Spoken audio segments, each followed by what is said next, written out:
पुस्तकं वाचतो ना, ह्याच्यातला भाग नाही. परंतु साहित्य किंवा अन्य ह्याच्यामध्ये मला किती आवड आहे ह्याच्यापेक्षा ज्यांना आवड आहे त्यांना आपण मंच उपलब्ध करून दिला पाहिजे. ही एकच भूमिका आमच्या सगळ्यांची आहे. त्याच्यामुळे काम पण तुम्हाला करायचं आहे, मेहनत पण तुम्हाला घ्यायची आहे. आणि पुढे होऊन आता साताऱ्याला आहे मला वाटते साहित्य संमेलन, बरोबर ना? पुढे कधी 1 वर्षांनी 2 वर्षांनी 5 वर्षांनी आपला नंबर लागू शकेल का, त्या हिशोबाने सगळ्याच साहित्यप्रेमींनी पुढाकार घ्यावा.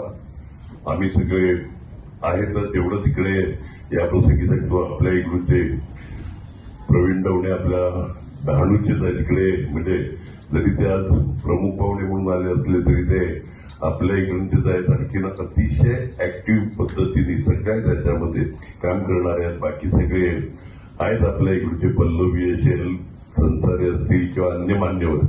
त्या सगळ्यांचं पण मनपूर्वक अभिनंदन करतो, स्वागत करतो. आणि मला बोलवलं, नशिबाने मला टोपी नाही त्याबद्दल मनपूर्वक आभार.